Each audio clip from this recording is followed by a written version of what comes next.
le GPES, qui est, vous aurez le témoignage de Pierre Perrault, qui connaît parfaitement l'historique et qui lui a fait des études et des enquêtes qui puissent attester que nous sommes le plus vieux club en France et le plus vieux club au monde.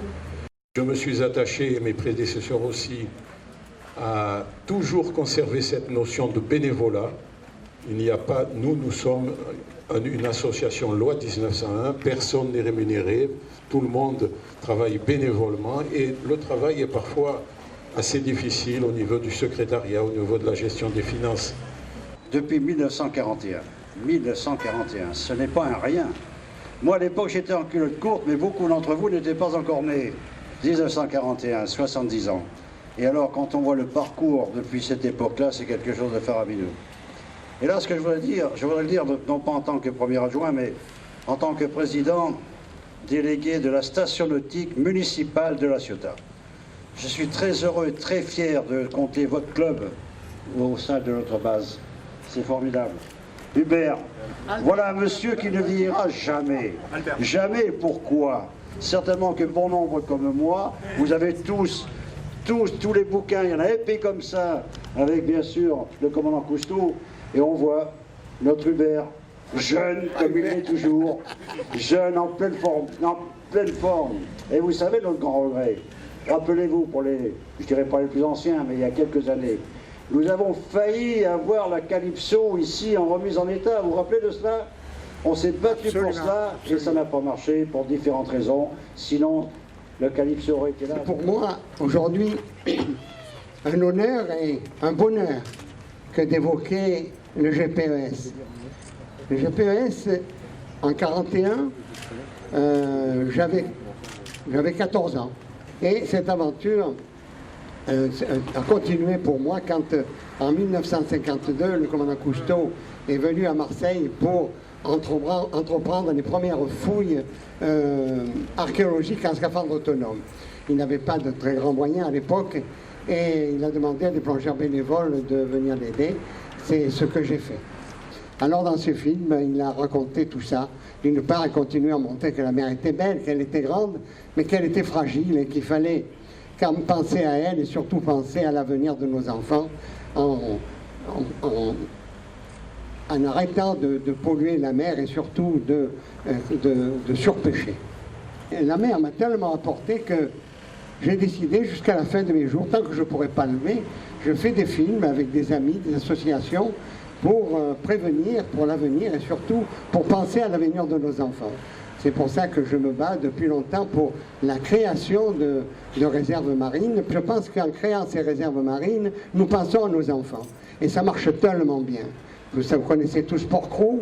Port-Cros, il y a près de 545 mérous, et aussi bien ici que dans l'Est ou dans l'Ouest, à plus de 100-120 km, les petits mérous arrivent partout maintenant grâce à ces réserves. Je suis très fier d'avoir appartenu au GPES. J'étais là à 14 ans. Jusqu'en 1954, j'ai eu ma carte. Je l'ai vu affichée tout à l'heure, ça m'a fait grand plaisir. Je ne peux que souhaiter longue vie au GPES et à toute l'équipe, bien sûr, qui l'anime. Merci à vous tous.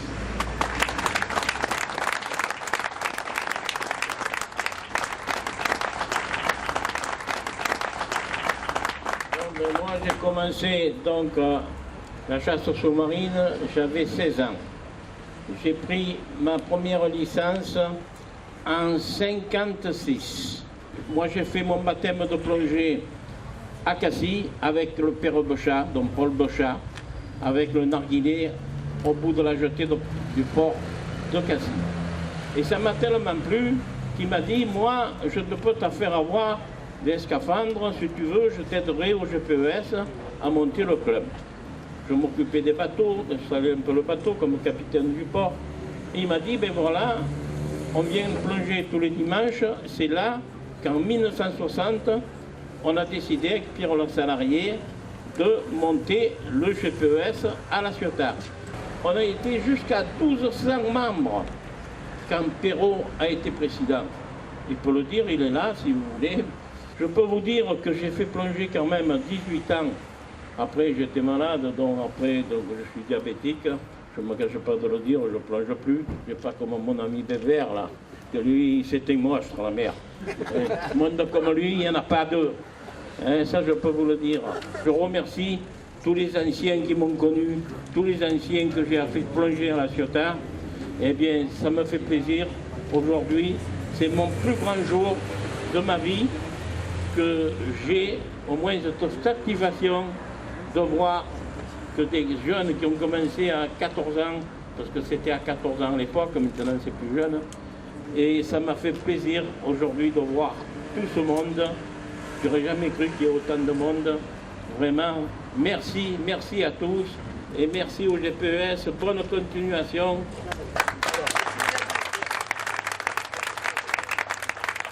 Vous avez vu toute l'émotion de Gabriel Béranger. C'est une émotion naturelle parce que c'est vraiment un des piliers du GPES.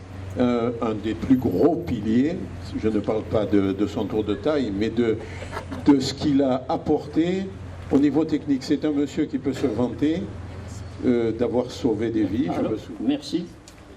Oui, si vous le permettez, je voudrais bien dire deux mots, sans pour autant citer des personnes, parce qu'il y en a tellement qui sont méritantes que j'en oublierai. Tout à l'heure, on m'a encore posé la question en me disant, mais qu'est-ce qu'il vous fait dire que le GPES est le plus ancien club du monde? Mais c'est vite fait. À cette époque-là, le président Cousteau était président de la Confédération mondiale et moi-même, j'étais secrétaire général. J'y suis resté 14 ans.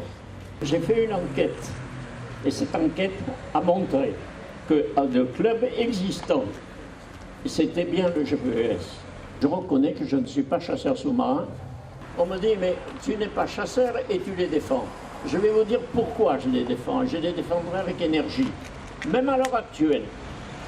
Et je pense que je ne fâcherai pas notre secrétaire général de la Fédération, mais je les défends encore parce que il était une époque où, pour faire partie de la Confédération mondiale, il fallait avoir les directives du ministère de tutelle.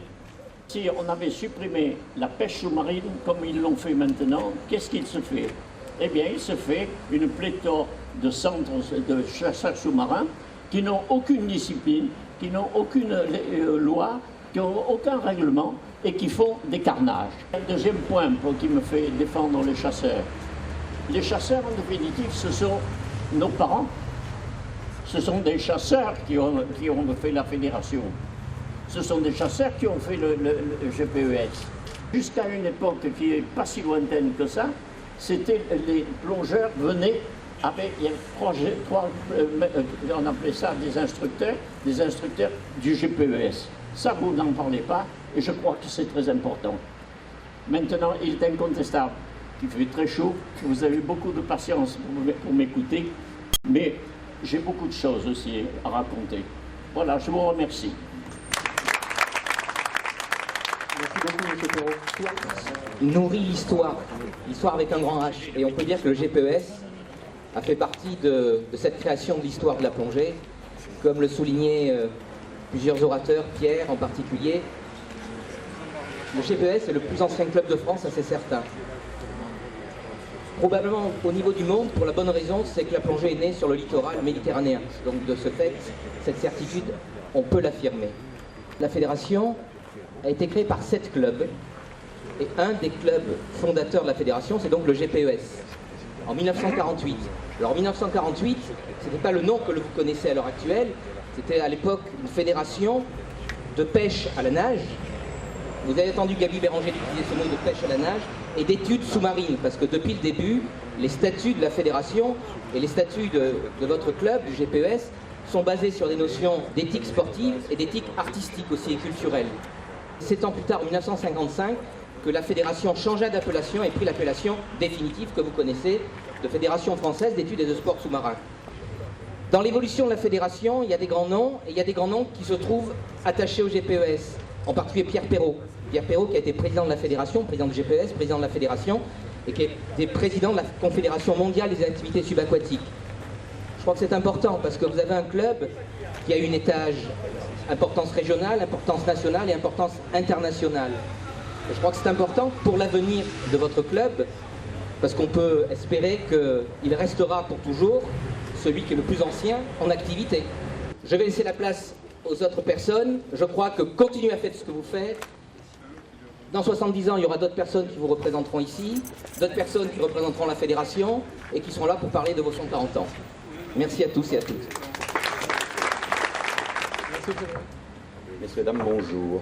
Oui, Christian est vraiment désolé de ne pas être parmi vous aujourd'hui, mais ses activités professionnelles le retiennent à l'autre bout du monde, hein, aux antipodes, et il m'a chargé de vous lire ce petit mot. Dans cette ville, je possède de nombreux amis d'enfance qui, comme moi très jeune, ont été touchés par le virus du monde sous-marin, qui en sont restés malades toute leur vie, en faisant bien attention de surtout ne pas se soigner. Au passage, je salue tous mes amis d'enfance, tous devenus de grands plongeurs et chasseurs, comme Maurice Béranger, le frère de Gaby, Fornacero, Habert et bien d'autres qui ont partagé avec moi la passion du monde sous-marin dans les années 60. Je vous embrasse tous de Tahiti, où je suis actuellement en tournage, et comptez sur moi pour revenir souvent plonger à La Ciotat, où j'ai mes sources. Bon anniversaire au GPES. Je vous remercie.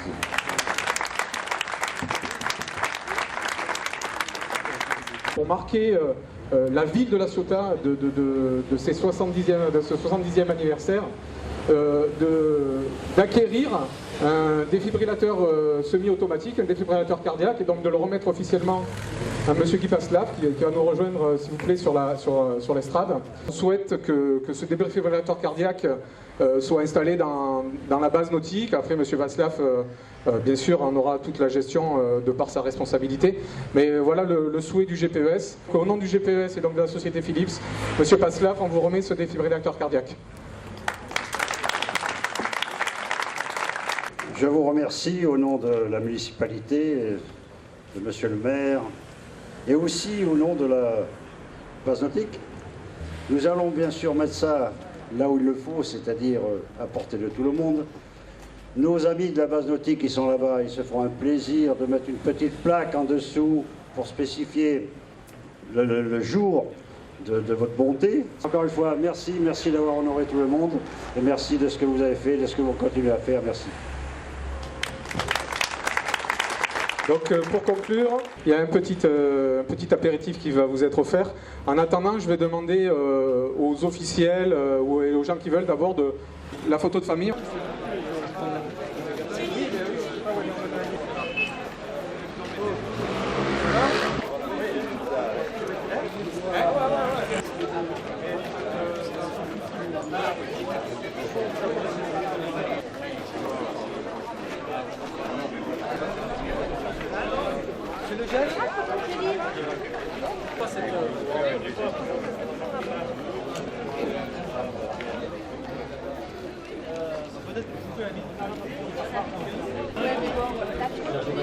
Ouais, c'est 40.